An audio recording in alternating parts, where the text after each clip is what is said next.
მადლობთ, გამარჯობა და კეთილი იყოს თქვენი მობრძანება გადაცემაში ებრაული სამყაროს კვირეული IOC4 News English-ზე. მე ემილი ფრენსისი ვარ. ყოველ კვირას ჩვენ ვამახვილებთ ყურადღებას ამბებზე, საკითხებზე და პიროვნებებზე, რომლებიც საინტერესოა ებრაული საზოგადოებისათვის აქ ისრაელში და დიასპორაში, გლობალურ ებრაულ საზოგადოებაში. და დავიწყოთ ჩვენი მთავარი ამბებით ებრაული სამყაროდან ამ კვირაში. შეხედეთ. კალიფორნიელ მამაკაცს 1 წლით თავისუფლების აღკვეთა და პრობაცია მიესაჯა. ებრაელი პროტესტის მონაწილე პოლ კესლერის გარდაცვალების გამო. ლუაია ბელფატაჰ ალ-ნაჯიმ ქავიდამნაშავედ ცნო გაუფრთხილებლობით მკვლელობასა და ფიზიკურ თავდასხმაში 2023 წლის ნოემბერში თაუზენდ ოუქსში, ისრაელისა და პალესტინის მხარდამჭერ აქციებზე მომხდარი დაპირისპირების შემდეგ.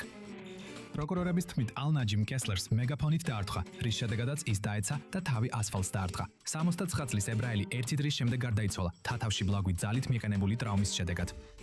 მისმა ოჯახმა მსუბუქი სასჯელი გააკრიტიკა. დამასკოს მთავარი ებრაული სასაფლაოს არტგენის სამუშაოები დაიწყო, რაც სირიის ებრაული მემკვიდრეობის არტგენის ფართო მცდელობის ნაწილია ბაშარ ალ-ასადის დამხობის შემდეგ. სასაფლაოზე ასობით სამარხია და ის სამოქალაქო ომის დროს არ დაზიანებულა, თუმცა დიდი ხნის განმავლობაში მიტოვებული იყო.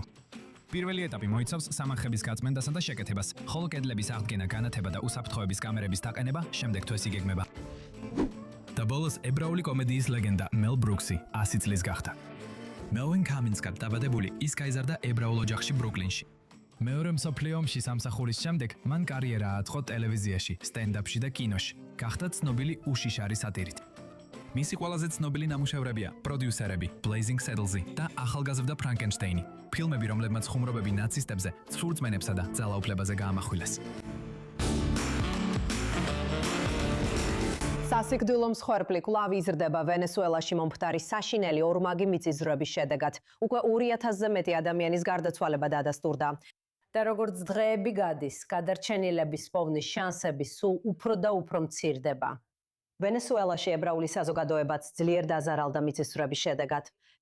5000-იანი თემის 3 წევრი გარდაცვლილად დადასტურდა, რამდენიმე ჯერ კიდევ დაკარგულია, ხოლო ათობით ოჯახმა სახლი დაკარგა. ეხლა კარაკასიდან გვერდდება რობერტო მიშკინი, უნიონ ისრაელიტა და კარაკასის პრეზიდენტი, რომელიც ქვეყანაში ყველაზე დიდი აშკენაზური თემია. გამარჯობა და მადლობა რომ აქ ხართ. ვიცი რომ ბევრი საქმე გაქვთ და მინდა დავიწყო კითხვით. როგორ უძლებთ? ვიცი რომ ეს ჯერ კიდევ კატასტროფის ზონაა. გამარჯობა, ყველას კარგ დღეს გისურვებთ, მადლობა მოწვევისთვის. ჩვენთვის ეს ნამდვილად კატასტროფა იყო. უბრალოდ ქვეყანა, რომელიც 20 წელზე მეტია მძიმე ეკონომიკურ და პოლიტიკურ კრიზისში,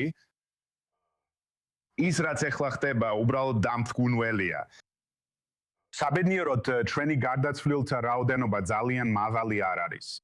ემოციური ზეწოლა საზოგადოებაზე უზარმაზარია. შემიძლია წარმოვიდგინო. მაგრამ ყოველდღე დიახ. მაგრამ ვინმემ შენ ხომ არ დაინახე ეს წინასწარ თუ უბრალოდ ორმაგი დართმა იყო? ვერ წარმომიდგენია. მე იმ ადგილიდან ვარ, სადაც მიწისძვრებიც ხდება და მახსოვს ნორტრიჯის მიწისძვრა საკმაოდ შემაშფოთებელი იყო, მით უმეტეს 2 ზედიზედ. ჩვენთვის ეს 2 ზედიზედ არ გვეგონა. უბრალოდ ერთი ძალიან გრძელი მიწისძვრა გვეგონა. არავინ იცოდა რომ ესეთი რამ შეიძლებოდა მომხდარიყო. არანაირი წინა პატარა მიწისძვრა ან რამე მსგავსი არ გქონია. უბრალოდ მოხდა. ვაუ, და იცით ჩვენ ვიცით რომ 10000-ობით ადამიანი ჯერ კიდევ დაკარგულია, მაგრამ გვითხარით ებრაული უბნისა და თემის შესახებ. როგორც ჩანს, მათ გაუმართლათ რომ უფრო მეტი მსხვერპლი არ იყო. ვფიქრობ, კარაკასი ზოგადად იღბლიანი აღმოჩნდა. ჩვენ თუ გავითვალისწინებთ რომ 1967 წელს კარაკასში ძლიერი მიწისძვრა მოხდა, რომელმაც ქალაქი მართლაც გაანადგურა. შეიძლება ის როგორც დღეს აშენებენ შენობებს ქალაქს უფრო უსაფრთხოს ხდის.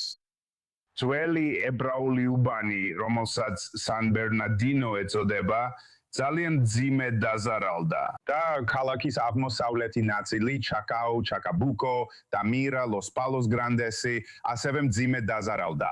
და თქვათ ჩაკაბუკოში მხოლოდ 5 შენობა დაინგრა, მაგრამ ათეულობით შეიძლება ასობით შენობა, რომელიც შემდეგში შეიძლება ევაკუაცია დასჭირდეს.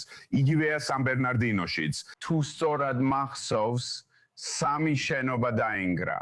ეს მხოლოდ 3 ძველი შენობა, მაგრამ ბევრი შენობა, სადაც ოჯახები ვეღარ დაბრუნდებიან საცხოვრებლად. მართალია, ანუ შემიძლია წარმოვიდგინო, ინჟინერულად უნდა შეამოწმონ და ნახონ რა ტიპის დაზიანება. სწორია. მაშინ აგვიხსენით, რას აკეთებს სინაგოგა, როგორც საზოგადოება, რათა უზრუნველყოს ჰუმანიტარული დახმარება, საკვები და საჭირო ნივთები.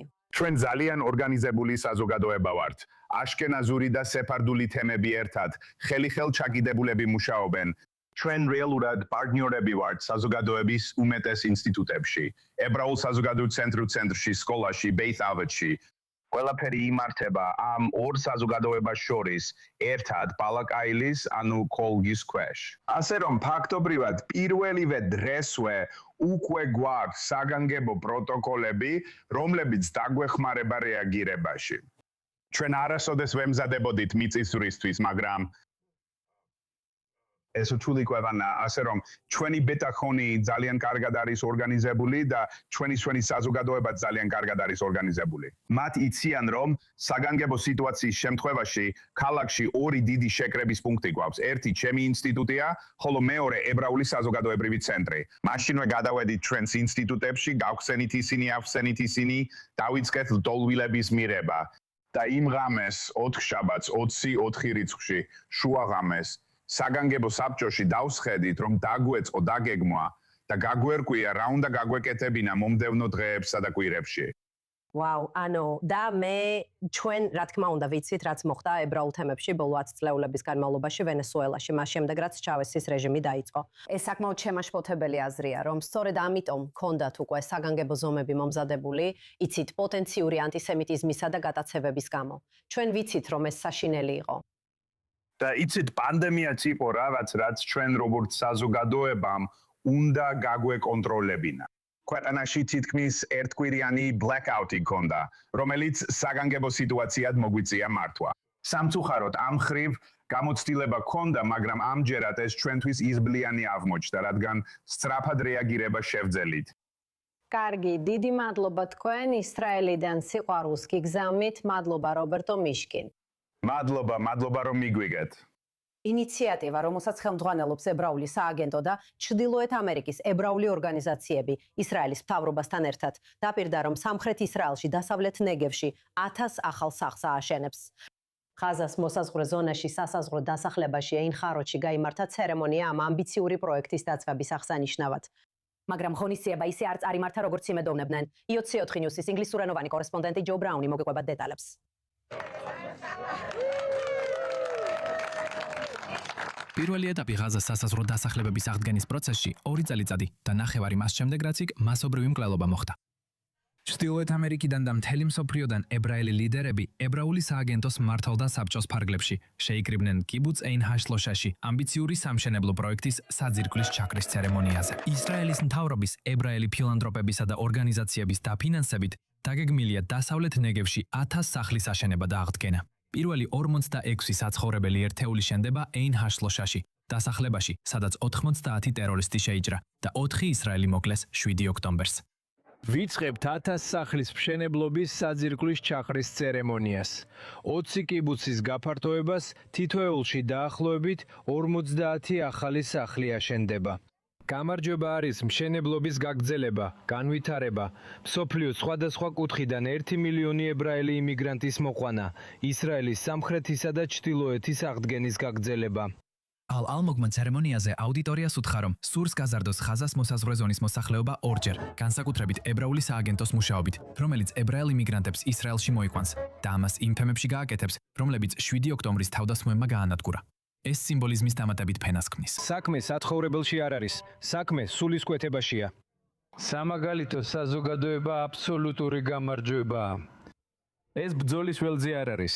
ეს არის სრულყოფილებისკენ სწრაფვა ყველა სფეროში.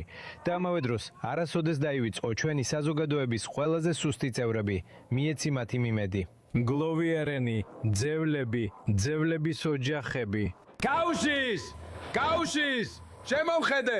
ერთმა დაღუპულის ოჯახის წევრმა თავისი ხმა ამაღლა ცერემონიის დროს.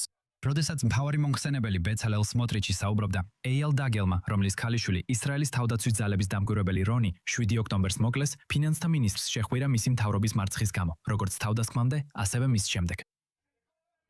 ყველა ებრაელმა მსოფლიოში უნდა გაიგოს, რომ ეს მთავრობა ისრაელის სახელმწიფოში შეუქცევად კატასტროფას იწვევს.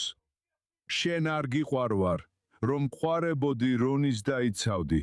რონი დაძრეს. შენ არც მე მიცავ და საერთოდ არ გიყვარვარ. ეშელი იყო ერთ-ერთი იმ მცირერიცხოვან ადამიანთაგან, ვინც სმოტრიჩის ვიზიტს აპროტესტებდა, რადგან ბევრი კვლავ უკმაყოფილოა მე-7 ოქტომბერთან დაკავშირებით ანგარიშვალდებულების ნაკლებობით. მაგრამ მიუხედავად იმისა, რომ იშვიათია, როდესაც მთავრობის მინისტრს საზოგადოებიდან ვინმე დაუპირისპირდება და წასვლა ვერ შეძლოს, სმოტრიჩმა გააგრძელა. ის საუბრობდა $330 მილიონ გრანტზე, რომელიც მთავრობამ ებრაული სააგენტოს ინიციატივისთვის გამოგო. პროექტისთვის შეგროვებული თანხის დიდი ნაწილი ინდივიდუალური დონორების ან ჯგუფური შემოწირულობებისგან მოდიოდა, ხოლო ძირითადი შემოწირულობები ჩიკაგოსა და ფლორიდის ჯგუფებისგან იყო. და იმ დროს, როდესაც პოლიტიკური პოლარიზაცია თვითონ პარტიებშიც კი უმაღლეს ნიშნულზეა, ებრაული ჯგუფები კვლავ მტკიცედ უჭერენ მხარს ისრაელს. ჩვენი ხალხის ისტორიაში ყოველთვის ჰქონდა დაყოფები, მაგრამ ეხლა როცა საქმე სერიოზულადაა, უნდა გავერთიანდეთ. და ვფიქრობ, სწორედ ამას წარმოადგენს ეს. ფიქრობ, დიასპორის საზოგადოებებში ჩვენთვის, ჩვენ შეძრწუნებით უყურებდით იმას, რაც მოხდა. და ეს არის პატივიც, მაგრამ ამავდროულად ვალდებულებაც, რომ აღვადგინოთ. როდესაც ისრაელი და დიასპორა აღდგებიან და გაანალიზებენ 7 ოქტომბრის თავდასხმებს თავიანთი ტემპით. ებრაული სახელმწიფოსა და ებრაული ჯგუფების ერთობლივი ძალისხმევით ცდილობენ ფიზიკურად აღადგინონ ღაზას საზღვრის თემები, იმ თაობის ხსოვნისთვის, რომელიც დაეცა და მომავალი თაობების სასარგებლოდ. ჩვენი შემდეგი სტუმარია აქტივისტი და კინორეჟისორი, რომელიც მოგზაურობს მსოფლიოს გარშემო და ცდილობს პირისპირ ესაუბროს მათ, ვინც აკრიტიკებს ისრაელს და ებრაელ ხალხს. ასევე მან შექმნა ძალიან დამაჯერებელი დოკუ-სერიალი, რომელიც აჩვენებს, რომ ასობით მილიონი ადამიანი არასოდეს დაკარგულა. 2 წლის წინ ჩვენი გუნდი შეუდგა პროექტის შექმნას, რომელიც აფრიკის კონტინენტიდან დაწყებული უცნობი ებრაული თემების დოკუმენტირებას ისახავს მიზნად. ისრაელის ტომების ისტორია თაობებს გადმოქონდათ როგორც მითი ან ლეგენდა, მაშინ როცა სინამდვილეში ეს ყოველთვის რეალობა იყო. რა მოხდება თუ პასუხი კითხვაზე ვინ არიან ეს ადამიანები იწყება კაცობრიობის ცნობიერებით. მას შემდეგ რაც გადავიდეთ 9 აფრიკულ ქვეყანაში, გადავლახეთ სამკვირიანი გადაცემის გამოცდილება და წარმოუდგენელი სირთულეები. ეხლა თქვენი მხარდაჭერა ჩვენთვის უფრო მნიშვნელოვანია ვიდრე ოდესმე, რათა დავასრულოთ ფილმი We Were Never Lost. Tora tadunai, temi mae. Tora temi mae, tora tadunai, temi mae. და ჩვენ ძალიან ბედნიერები ვართ, რომ რუდი როკმანი სტუდიაში ჩვენთან ერთად არის. მადლობა რომ აქ ხართ. რა თქმა უნდა, სასიამოვნოა აქ ყოფნა. მე უკვე საკმაოდ დიდი ხანია, რაც თქვენ საქმიანობას ვადევნებ თვალს. ანუ თქვენ წლები და წლები მიუძღვენით ამ თემას და თქვენ თვითონაც ძალიან საინტერესო ისტორია გაქვთ. გაგვიზიარეთ გზა სერიალამდე.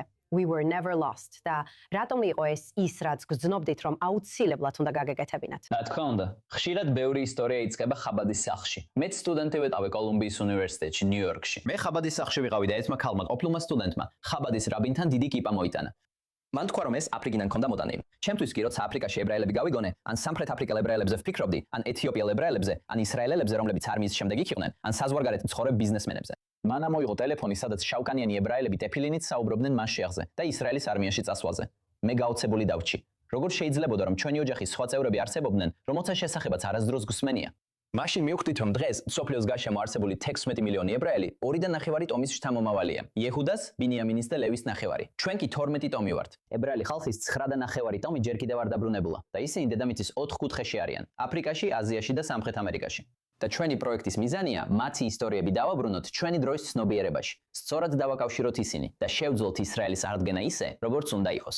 თუ გვაქვს ჭურჭელი, გატეხავ, ბევრ ნატეხად დაშლი. გინდა ისევ აწყო რომ წყალი შეინახოს და არ გადმოიყვაროს.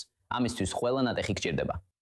გულისხმობ იმას, რომ ჩვენ ვიცით, რადგან ჩვენი ყველა წინასწარმეტყველი რამბამიდან მოყოლებული დაკარგულ ტომებზე საუბრობდა. ბევრი მიზეზი, რატომაც ამერიკის შეერთებულ შტატებში მიდიოდნენ, იყო ის, რომ ეგონათ იქ დაკარგულ ტომებს იპოვიდნენ. მაგრამ კონკრეტულად აფრიკაზე ისაუბრე, რადგან დიდი ინტერესი არსებობს, ხომ იცი, იმის მტკიცებულებაზე, რომ ბევრი აფრიკული ერი პირდაპირ მეორე ტაძრის განადგურებიდან მოდის. რა თქმა უნდა, ახსენი ეს. ჩვენ უკვე ვიცით ბეტა ისრაელზე, ეთიოპიელ ებრაელებზე. თუ უკვე არსებობდა ებრაული თემები, რომლებიც ისრაელიდან შორს არ წასულან, ამერიკა ბევრად უფრო შორსაა ვიდრე აფრიკა. სხვა თემებიც იყვნენ, რომლებიც სხვადასხვა ადგილებში გავრცელდნენ. ეხლა თუ სამხრეთ აფრიკაში წახვალთ, ზიმბაბვეში, სამხრეთ აფრიკაში, ან თუნდაც აღმოსავლეთ სანაპიროზე, ტანზანიაში, იქ იემენელი ებრაელებიც არიან, რომლებიც იმ ადგილებში წავიდნენ. არის გრძელი იემენური შოფარები, რომლებიც კუდუდან მზადდება. იემენში კუდუ არ არის. ეს ანტილოპა, რომელიც მხოლოდ აფრიკაში გვხვდება. ასე რომ იემენელი ებრაელების მრავალი სავაჭრო გზა არსებობს და როდესაც ისლამი მოვიდა და იემენელი ებრაელების დიდი ნაწილის იძულებით მოქცევა დაიწყო, ბევრი მათგანი აფრიკის აღმოსავლეთ სანაპიროზე გაიქცა. ასევე არიან იგბოები, რომლებიც გადმოსულნი არიან გადის ტომიდან, რომლებმაც საჰელის კორიდორით გაიქცნენ და საბოლოოდ დღევანდელი ნიგერიის სამხრეთ რეგიონში ბიაფრაში დასახლდნენ. ეს ებრაულად აფრიკის შიგნით პირდაპირ ბეაფრა ქვია. მათ შეინარჩუნეს ნიდა, წინადაცვეთა, როშ ხოდეში, ახალი თვის დაწყების ტრადიცია. მათ შეინარჩუნეს ქაშუთი, შეინარჩუნეს ის იდენტობა, რომ ისრაელის ნაწილი არიან და ერთ დღეს სახლში დაბრუნდებიან. დღეს კი მოგზაურობის, სოციალური მედიისა და სხვადასხვა ადგილამდე მისვლის შესაძლებლობით ეს დღე დადგა. ჩვენ გვაქვს პასუხისმგებლობა, გავაცნობიეროთ, რომ იქ კიდევ ჩვენი ძმები და დები არიან. ზოგიერთ მათგანს გიორი უნდა გაიაროს, ზოგიერთს გიორი უხუმადი, სხვადასხვა კონვერსია ჰალახის მიხედვით, რელიგიური სასამართლოს წესებით. მაგრამ იმის მიხედვით რა გადაწყვეტილებაც იქნება მიღებული, ჩვენ ყველამ ვიცით, რომ აქ რაღაც არის და უნდა გავარკვიოთ ყველაფერი, რომ მთელი ისრაელის ოჯახი დავაბრუნოთ უკან. იცით? და ამას რომ აკეთებთ, მინდა ვთქვა, რომ ეს წინააღმდეგობის გარეშე არ ხდება. უკვე მებრძოლი ხართ, ჯარისკაცი ხართ. თქვენ იცით, მარტო ხელა ჯარისკაცი იყავით და ორივე ომში, გაზაში და ლიბანშიც მონაწილეობა მოგიწიათ. თქვენ საკუთარ თავზე დიდ თვირთს იღებთ. აგიხსენით, რა სიმამაცია საჭირო ამ ყველაფრისთვის?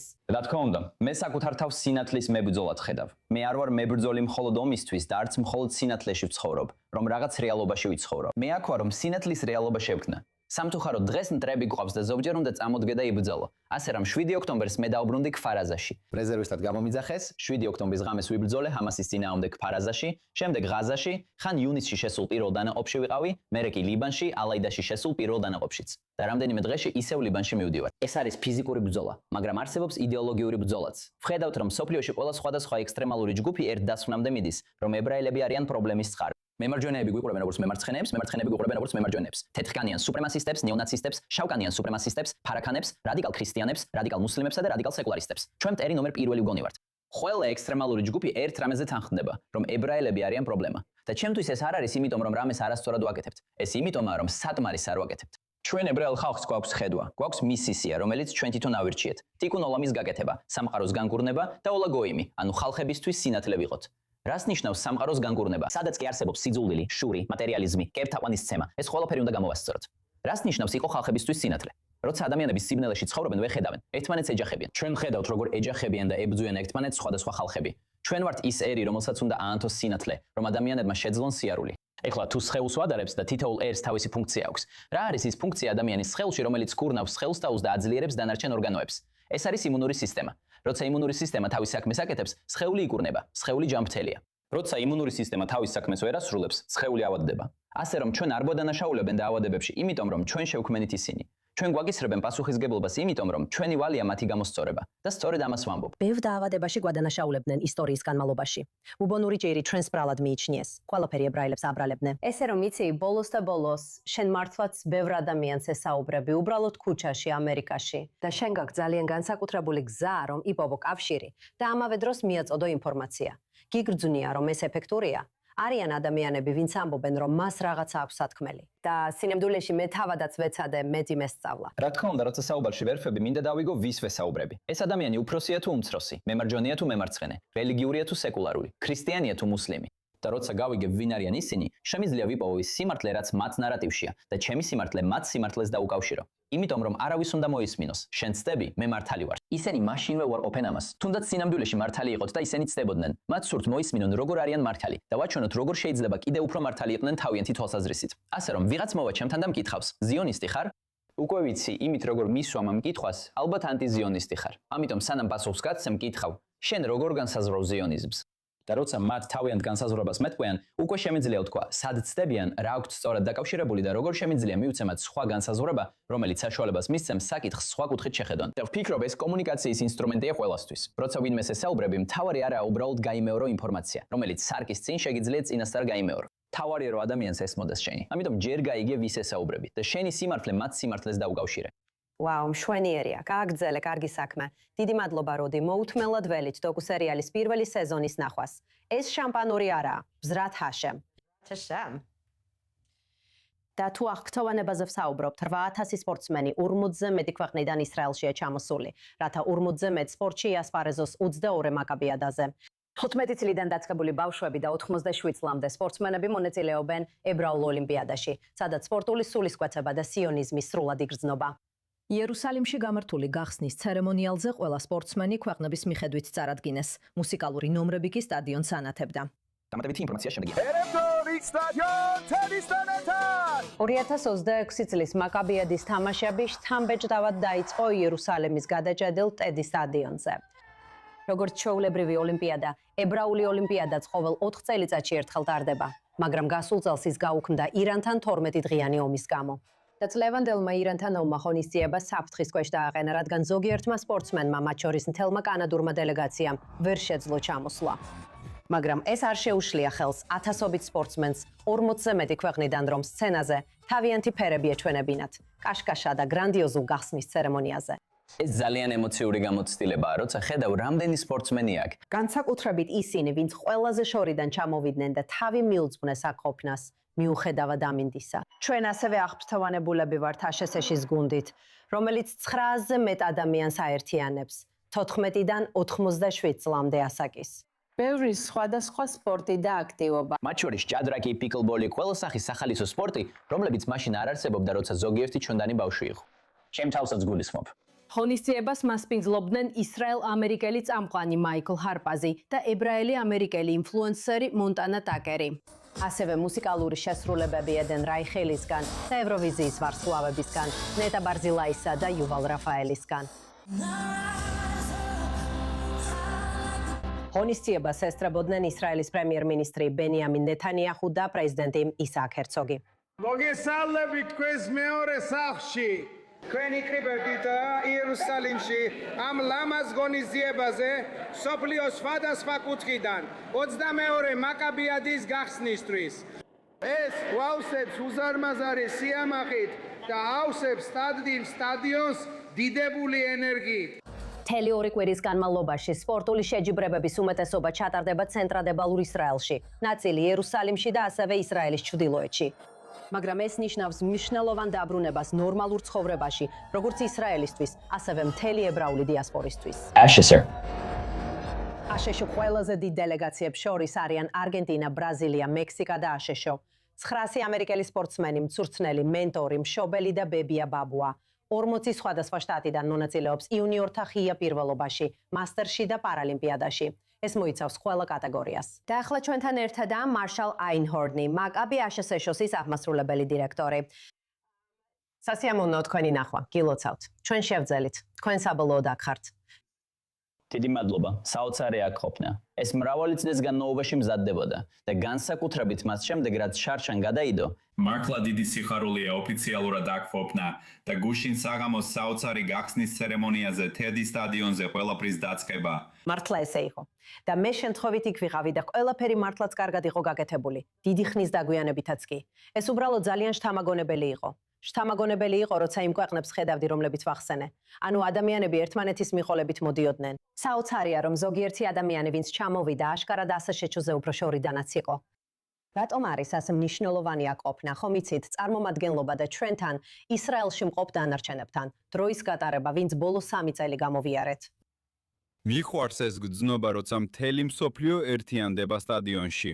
იცი დელეგაციები ემზადებიან ქუჩის გადაღმა არენაზე და ასე რომ იმ არენაზე ყველა ის ქვეყანა იკრის თავს, რომელსაც ხედავთ. მაგრამ აშშ-ში ბოლოსკენ შედის, ამიტომ ჩვენ არ გვიწევს ყველა იმ შესანიშნავი ქვეყნის ნახვა, რომლებიც მსოფლიოს სხვადასხვა კუთხიდან ტედი სტადიონში შედიან.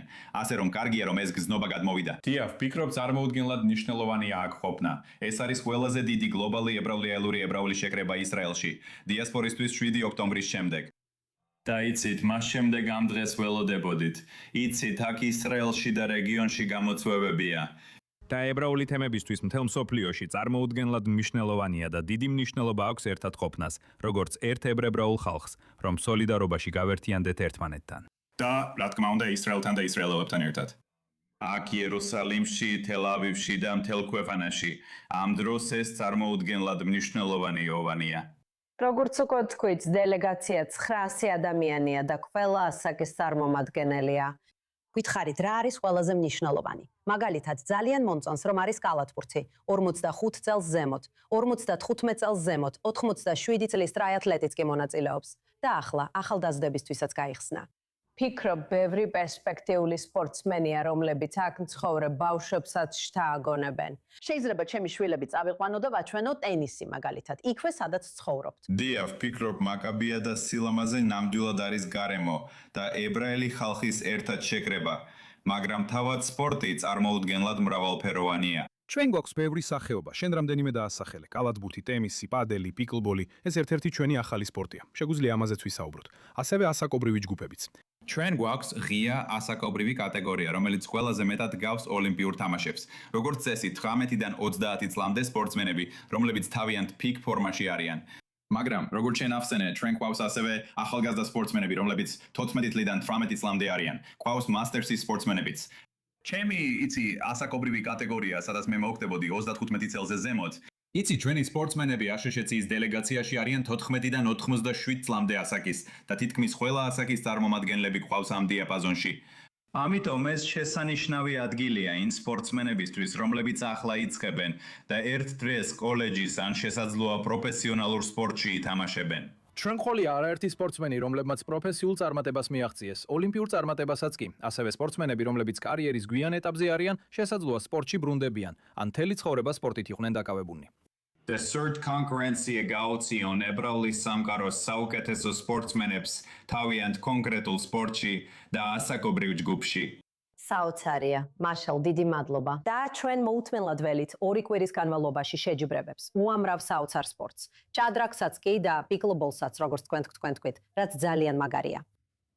ზუსტად ასეა, მოუთმენლად ველით ყველას ნახვას იქ და ის სიტყვა, რაც ისრაელის ხალხისგან მივიღეთ, მართლაც ძალიან მნიშვნელოვანი იყო. და ეს ნამდვილად ორმხრივი სიყვარულის გრძნობაა, რაც უკვე ვნახეთ. მოუთმენლად ველით, რომ ეს გაგრძელდება მომდევნო 2 კვირის განმავლობაში. საოცარია. კიდევ ერთხელ დიდი მადლობა. გმადლობთ. და ეს იყო ყველაფერი Jewish World Weekly-ის ამ კვირის ეპიზოდისთვის. ჩვენ ძალიან ვაფასებთ, რომ გვიყურებთ და გთხოვთ, ეწვიოთ ჩვენს i24 News-ის YouTube არხს, ვებგვერდს ან სოციალურ ქსელებს, რათა ნახოთ ამ ეპიზოდის კონკრეტული ნაწილები, ასევე წინა ეპიზოდები. მე ვარ ემილი ფრენცისი. კიდევ ერთხელ გიხდით მადლობას ყურებისთვის და შალომი თელ-ავივიდან.